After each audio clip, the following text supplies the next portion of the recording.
یاجوج اور ماجوج کا واقعہ قرآن پاک، احادیث اور اسلامی تاریخ میں مذکور ہے۔ یہ ایک عظیم فتنے کی کہانی ہے جس کا ذکر قرآن پاک میں سورۃ الکہف اور سورۃ الانبیاء میں ہوا ہے، اور احادیث میں اس کی مزید وضاحت موجود ہے۔ یہاں ان کا مکمل واقعہ پیش کیا جا رہا ہے۔ یاجوج اور ماجوج حضرت نوح علیہ السلام کے بیٹے یافس کی اولاد سے ہیں۔ یہ ایک بڑی تعداد میں موجود قوم ہے جن کی فطرت میں شر اور فساد پایا جاتا ہے۔ وہ زمین پر فساد پھیلانے والے ہیں اور آخری زمانے میں اللہ کی حکمت سے ان کا خروج ہو۔ قرآن پاک میں حضرت ذوالقرنین کا ذکر آیا ہے، جو ایک نیک اور طاقتور حکمران تھے۔ انہوں نے اپنے سفر کے دوران ایک ایسی قوم کو پایا جو یاجوج اور ماجوج کے ظلم و ستم کا شکار تھی۔ اس قوم نے حضرت ذوالقرنین سے درخواست کی کہ وہ یاجوج اور ماجوج کے خلاف کوئی رکاوٹ تعمیر کریں۔ چنانچہ حضرت ذوالقرنین نے لوہے اور پگھلے ہوئے تانبے کی مدد سے ایک مضبوط دیوار تعمیر کی تاکہ یاجوج اور ماجوج کو روکا جا سکے۔ اللہ تعالیٰ نے فرمایا کہ یہ دیوار اس وقت تک قائم رہے گی جب تک اللہ چاہے گا۔ جب میرے رب کا وعدہ پورا ہوگا تو وہ دیوار زمین کے برابر کر دی جائے گی۔ آخری زمانے کا ذکر کرتے ہوئے اللہ تعالیٰ نے فرمایا، حتیٰ کہ یاجوج اور ماجوج کو چھوڑ دیا جائے گا اور وہ ہر بلندی سے دوڑتے آئیں گے۔ نبی اکرم صلی اللہ تعالیٰ علیہ وآلہ وسلم نے یاجوج اور ماجوج کے بارے میں تفصیل سے فرمایا ہے۔ ایک حدیث میں ذکر ہے کہ یاجوج اور ماجوج ہر روز دیوار کو کھودنے کی کوشش کرتے ہیں، لیکن رات کو وہ سو جاتے ہیں اور دیوار دوبارہ اپنی جگہ پر آ جاتی ہے۔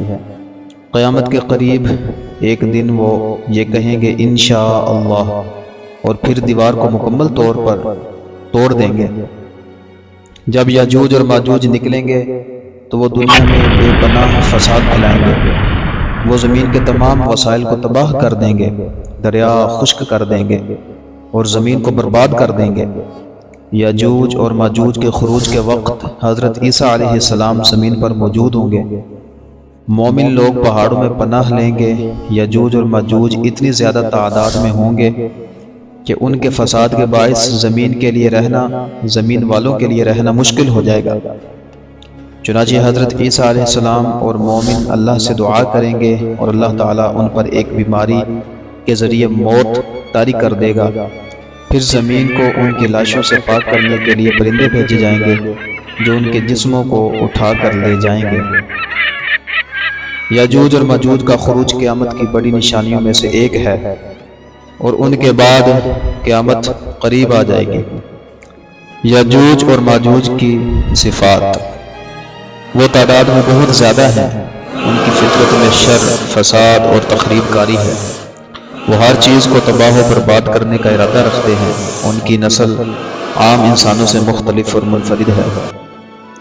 یاجوج اور ماجوج کا مکمل علم اللہ تعالیٰ کے پاس ہے۔ ان کے مقام اور دیوار کے بارے میں علماء نے مختلف آراء دی ہیں، لیکن یہ حقیقت میں قیامت کی ایک بہت بڑی نشانی ہے جو اللہ کے حکم سے ظاہر ہوگی۔ دوستو، یاجوج اور ماجوج کا واقعہ ہمیں یاد دلاتا ہے کہ دنیا میں فساد اور شر کے باوجود اللہ تعالیٰ اپنی مخلوق کی حفاظت کے لیے تدابیر کرتا ہے۔ یہ واقعہ ہمیں قیامت کی تیاری اور اللہ کی طرف رجوع کی تلقین کرتا ہے۔